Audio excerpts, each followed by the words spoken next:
નમસ્કાર દર્શક મિત્રો, મિરર ઓફ ધી વર્લ્ડમાં આપ સૌનું હાર્દિક સ્વાગત છે। કલકત્તાની આરજી મેડિકલ કોલેજમાં ટ્રેની ડોક્ટરની દુષ્કર્મ પછી હત્યા થઈ હતી, જેનો સમગ્ર રાજ્યમાં ઉગ્ર વિરોધ થઈ રહ્યો છે। હવે ગુજરાતમાં પણ મૃતક ડોક્ટરને ન્યાય મળે તે માટે સહેજ હોસ્પિટલના ડોક્ટર્સ અને રેસિડેન્ટ ડોક્ટરોએ હડતાળ ઉપર ઉતર્યા।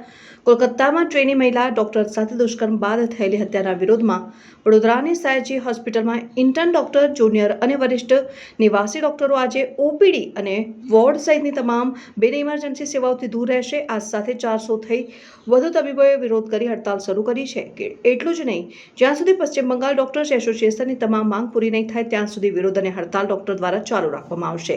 ઇન્ડિયન મેડિકલ એસોસિએશને નિવેદનમાં જણાવ્યું હતું કે કોલકાતાની આરજી કાર મેડિકલ કોલેજ અને હોસ્પિટલમાં ઘાતકી અપરાધ અને સ્વતંત્રતા દિવસની પૂર્વ સંધ્યાએ વિરોધ કરી રહેલા વિદ્યાર્થીઓ પર આચરવામાં આવેલી ગુંડાગીરીને પગલે શનિવારે ઇન્ડિયન મેડિકલ એસોસિએશને 17મીએ સવારે 6 વાગ્યાથી દેશભરના આધુનિક મેડિકલ ડોક્ટરોની સેવાઓ રાત્રે 10 વાગ્યાથી બંધ રાખવાની જાહેરાત આપવામાં આવી છે। નિયમિત ઓપીડી કાર્ય કરશે નહીં અને વૈકલ્પિક સર્જરી કરવામાં આવશે નહીં। આ વળતર એવા તમામ ક્ષેત્રોમાં છે જ્યાં આધુનિક તબીબી પ્રેક્ટિશનરો સેવાઓ પૂરી પાડી રહ્યા છે। આઈએમએ અને તેના ડોક્ટરોના ન્યાય મુદ્દા ઉપર રાષ્ટ્રની સહાનુભૂતિની જરૂર છે।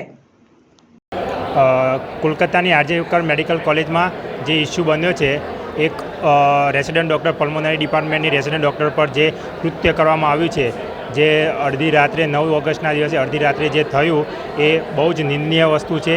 કોઈ પણ ભારતના દેશની કોઈ પણ નાગરિક ડૉક્ટર હોય કે કોઈ પણ મહિલા પર આ નૃત્ય થાય એ કોઈ જ જાતે યોગ્ય નથી અને નિંદનીય છે। તો અમે અહીંયા આખા ઓલ ઓવર ગુજરાતના અને ઓલ ઓવર ઇન્ડિયાના ડૉક્ટરો સ્ટ્રાઇક પર રહી અને એ વસ્તુની નિંદનીય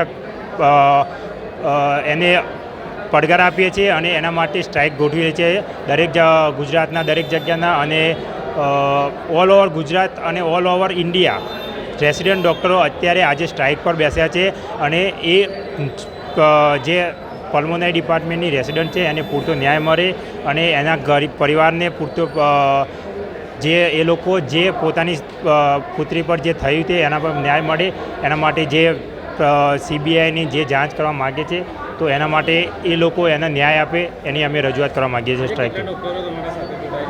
આજે અત્યારે ઓલ ઓવર ઇન્ડિયાના રેસિડન્ટ ડૉક્ટરો તો છે, પણ ગુજરાતના ગવર્મેન્ટ મેડિકલ કોલેજ છે, અમુક જીમર્સ કોલેજના છે, જે લોકો આ સ્ટ્રાઇકમાં અમારી સાથે જોડાયા છે અને અમને બધા તે અત્યારે જોડાઈને અમને પ્રોત્સાહન આપી રહ્યા છે। એટલે જે આરજે હોસ્પિટલ વેસ્ટ બંગાળમાં જે ઘટના બની, પીડિતા સાથે દુષ્કર્મ, ત્યારબાદ એની હત્યા, અને જ્યારે 15મી ઓગસ્ટે દેશ આઝાદીનું પર્વ મનાવવા જઈ રહ્યો હતો એ રાતે બરાબર 2 થી 3 હજાર વ્યક્તિઓએ હોસ્પિટલમાં ઘૂસીને જે ક્રાઇમ સીન હતો એને બરબાદ કરવાનો પ્રયત્ન કર્યો। એની માટે પીડિતાને ન્યાય મળે તથા આ જે હેલ્થ પ્રોફેશનલ છે જેની ઉપર વારંવાર અટેક થતા રહે છે એ પ્રોફેશન માટે કોઈ એક મજબૂત કાયદો બને તથા જે બધી જ કોલેજોમાં કાયદાકીય રીતે અને જે ડૉક્ટરની સલામતી એ રીતે પગલાં ભરાય એ અમારી માંગણી છે અત્યારે।